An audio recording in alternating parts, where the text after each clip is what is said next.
I was finishing my patrol and already thinking about heading back to base when the cub appeared in the middle of the dirt road.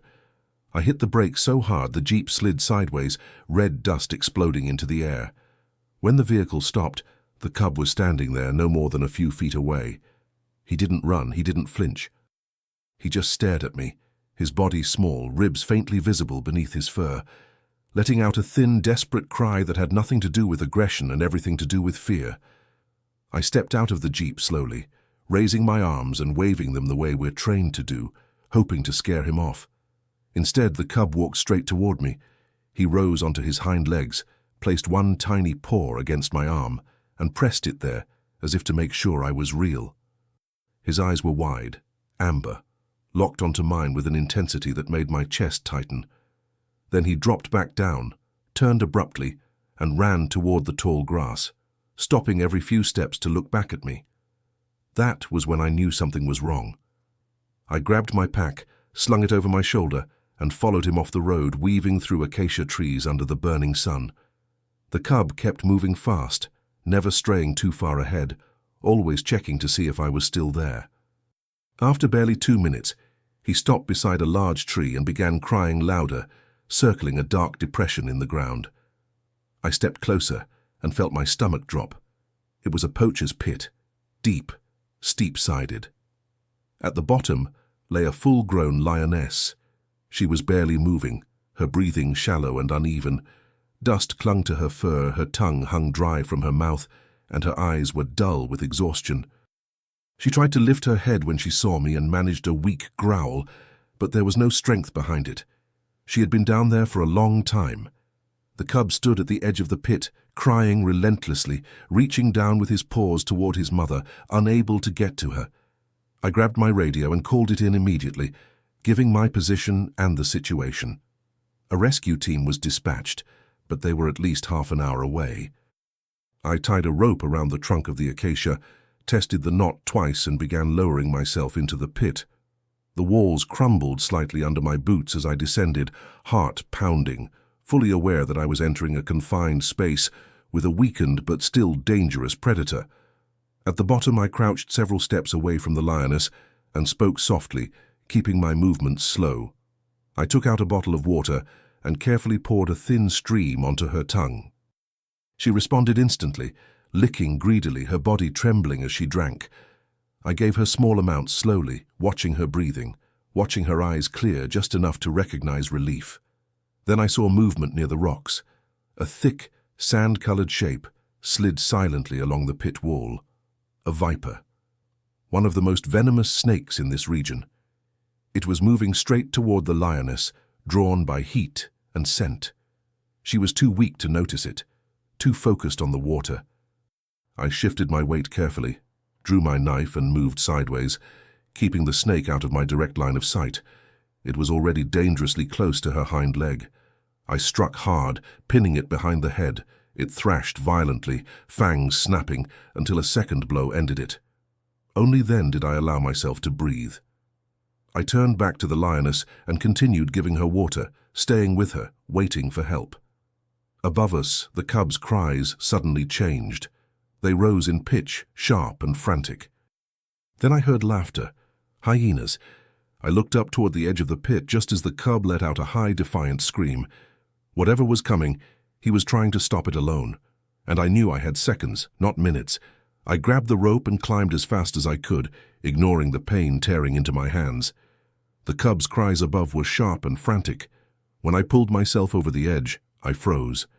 6 hyenas had already surrounded the pit. They stood in a loose circle, shoulders raised, eyes glowing, laughing low and steady. Between them and the edge was the cub. His legs were spread wide, fur puffed up, teeth bared. His roar was thin and high, but he didn't step back. Not even once. The alpha moved first. Scarred muzzle, torn ear, calm, confident. He wasn't afraid of the cub. He was deciding how fast to kill him. The pack began to split, 2 to the right, 2 to the left, tightening the circle. One hyena edged closer to the pit, testing the distance. I backed away slowly and ran for the jeep. Dust flew as I yanked open the door, grabbed the flare gun and the rifle, and sprinted back. The cub was still standing there, shaking, but holding his ground. I fired the flare above their heads. Red fire exploded across the savannah. The hyenas jumped back, startled, but not gone. They stopped at a distance, watching, waiting. The cub ran to my leg and pressed against me, still growling, his body trembling violently. I fired the rifle into the air. The sound cracked hard. 2 hyenas recoiled, but the alpha didn't move. He stared at me, measuring, learning. They spread out again, slower now, smarter. 3 drew my attention to the right. The other 3 crept left, closer to the pit. I fired my second flare at their feet. Light and smoke burst upward. They retreated again, but only briefly. They had learned the truth. Noise wasn't death. The cub screamed and charged. He threw himself at the alpha, clamping onto his muzzle, raking with tiny claws. The hyena snarled and snapped, trying to shake him loose. I fired into the dirt beneath the alpha's feet. The bullet blasted dust and gravel into his face. The hyena yelped and jumped back, shaking his head violently. The cub scrambled back to me, shaking, breath racing. I lifted him against my chest. 1 flare left. 1 bullet left. The hyenas regrouped closer than before. Their laughter rose, sharp and confident. The alpha lowered his body, preparing to rush. I raised the rifle and aimed at his chest. If he came, I would have to kill him. Then I heard engines, 2 vehicles, fast, closing hard. The hyenas froze. Dust rose behind the trees. Horns blared. The alpha hesitated, then barked a command. The pack melted back into the grass just as 2 trucks burst into view. They skidded to a stop. Doors flew open. The rescue team jumped out with ropes, a tripod, medical gear. My arms went weak as the tension drained. "Lioness alive," I said quickly. "Dehydrated. Snake in the pit. We need to lift her now." The team moved instantly. The tripod went up. The winch locked in place. Urbana loaded the tranquilizer. The cub ran to the edge, crying down to his mother. The dart hit clean. 3 minutes, Quasi said. "Then we go in." I knelt beside the cub, watching the pit, heart still pounding. If that cub hadn't stopped my jeep, none of this would be happening. His mother would already be dead. The sedative took hold fast. The lioness's breathing slowed, her muscles loosening as her head settled against the dirt. Quisi nodded once and gave the signal. The winch cable descended into the pit, followed by the rope ladder and the stretcher net, swaying slightly as it dropped. Kwame went down first. I followed, boots sliding against the dirt walls, the smell of dust and sweat thick in the air. At the bottom, the lioness lay still, massive even in sleep. Up close, the damage was clearer. Scraped pads, cracked claws, raw skin where she had tried to climb. Exhaustion clung to her like a weight. We worked fast. We rolled her gently, feeding the net beneath her body, careful with her spine, careful with her head. Straps were tightened, checked twice, clipped with metal clicks that echoed in the pit. Quasi called down from above, counting the seconds. Urbana watched the monitor, eyes fixed on the rhythm of breath. "Ready," I said. The winch engaged. The cable pulled tight, and the stretcher rose inch by inch. We steadied it with our hands, keeping it from swinging, guiding her up the wall. Dirt rained down. My arms burned. 3 long minutes later, sunlight flooded the pit as the lioness cleared the rim. Above, the team moved her immediately onto blankets in the truck bed. An IV line went in. Fluids began to drip. Cold packs were pressed against her neck and chest. Her breathing steadied, stronger now. I climbed out and wiped my hands on my pants. The cub paced in tight circles, then stood on his hind legs trying to see her. He cried once, sharp and pleading. Quisi crouched beside him, calm and steady. "She'll make it," he said to me. "You found her in time." We loaded up and pulled away fast, dust streaming behind us as the trucks headed for the center. I rode in the cab, the cub curled against my chest, his small body finally giving in to exhaustion. His heartbeat slowed as the road smoothed out. He slept with his nose pressed into my jacket, paws twitching as if still running. An hour later, the gates opened. The lioness was transferred to a quiet ward, fluids running, monitors humming softly. The cub was placed in a room beside hers, separated by glass. At first he panicked, clawing at the barrier, calling for her. Then he saw her rise and fall with each breath. He quieted. He lay down. He slept. Days passed. Then weeks. Each visit, the lioness stood a little steadier. The cub grew fast, legs stronger, eyes brighter. He learned to eat, to play, to pounce at shadows. He watched his mother through the glass, learning patience. 2 months later, the call came early. They were ready. We drove to the release site at dawn, grass gold under a pale sky, a stream cutting through the clearing. I opened the crate. The lioness stepped out first, paused, stretched, and filled the air with a low, satisfied rumble. The cub followed, bigger now, wild with energy, sprinting in circles. The lioness turned to me. She lowered her head and pressed her forehead lightly to my chest.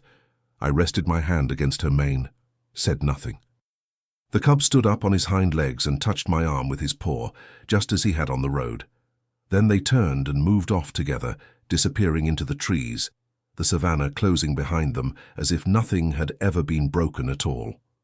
I stayed at the release site long after they vanished into the trees.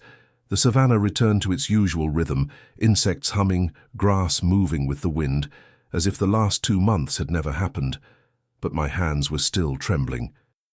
When I finally turned back toward the vehicles, the tracks were already fading in the dust.